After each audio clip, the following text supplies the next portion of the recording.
మిగిలిన డీటెయిల్స్ చూద్దాం.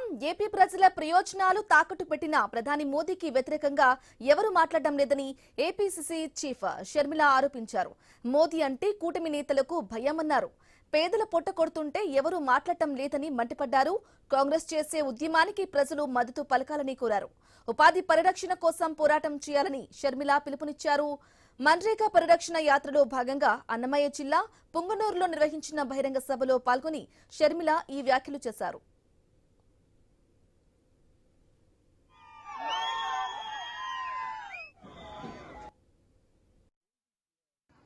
అసలు ఈ ఉపాధి హామీ పథకం అనేది లేకపోతే మీ జీవితాలు ఏమైతాయో ఒక్కసారి ఆలోచన చేయండి.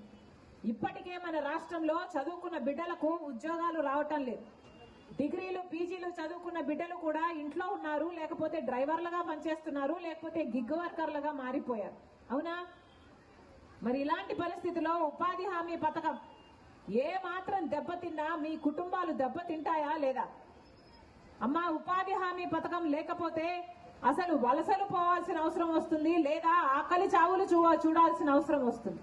ఉపాధి హామీ పథకం ఎంతో మందికి ఉపాధిని ఇవ్వడమే కాకుండా ఎన్నో వలసలను ఆపింది, ఎన్నో జీవితాలను నిలబెట్టింది, ఎన్నో కుటుంబాలను నిలబెట్టింది, ఎంతో మంది బిడ్డలను సాక్కునేటట్టు చదివించుకునేటట్టు చేసింది ఉపాధి హామీ పథకం. అలాంటి ఉపాధి హామీ పథకానికి ఇప్పుడు బీజేపీ పార్టీ కుట్ర పన్ని ఈ పథకాన్ని నాశనం చేయాలని చూస్తుంది. ఎందుకో తెలుసా? ఎందుకంటే ఉపాధి హామీ పథకము ఇప్పటికీ 86,000 కోట్ల రూపాయలు ఖర్చు అవుతుందట మన కేంద్ర బడ్జెట్ లో. ఈ డబ్బులన్నీ ఉపాధి హామీ పనికి బీదవాళ్లకు ఇచ్చేస్తే బీజేపీ పార్టీకి ఏమీ లాభం లేదు, వాళ్ళ బినామీలకు ఏమీ లాభం లేదు. ఉపాధి హామీ డబ్బులు నేరుగా బీదవాళ్లకు వస్తాయి కాబట్టి వాళ్ళకి ఏ లాభము లేదు. కాబట్టి ఈ పథకానికి గండి పెడితే ఆ డబ్బులు మిగిలించుకొని వాళ్ళ బినామీలకు, వాళ్ళ నాయకులకు. ఇక పని హక్కు అనేది కాంగ్రెస్ ప్రభుత్వమే కల్పించిందని సిడబ్ల్యూసీ సభ్యులు రఘువీరారెడ్డి అన్నారు. బీజేపీ ఆ పని హక్కును కాలరాస్తుందని ఫైర్ అయ్యారు. రాష్ట్రంపై పెనుభారం మోపారని మండిపడ్డారు. బీజేపీ నిర్ణయం 12 కోట్ల మంది పేదలపై ప్రభావం చూపుతుందన్నారు. ప్రతి పేద కుటుంబం నడుం బిగించాలని రఘువీరారెడ్డి పిలుపునిచ్చారు.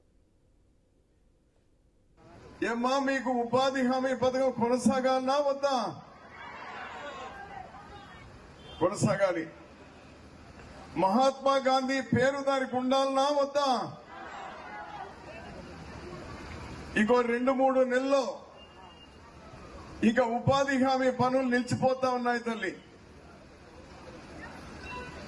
ఆ నిలిచిపోతుంది అనేటువంటి బాధతోనే ఈరోజు దేశంలో 12 కోట్ల కుటుంబాలు, అంటే దాదాపు 45-50 కోట్ల మంది ఏదైతే గౌరవంగా తాను పని చేసుకుని జీవనం సాగిస్తున్నారో అటువంటి పనిని ఈరోజు ఆపేయబోతా ఉన్నారు. మీకు ఒక హక్కుగా ఇవ్వడం జరిగింది ఆనాడు. సోనియా గాంధీ గారు, మన్మోహన్ సింగ్ గారు, రాజశేఖర్ రెడ్డి గారు మీకు ఒక పనికి హక్కుగా ఇచ్చినారు. అది మీ హక్కు.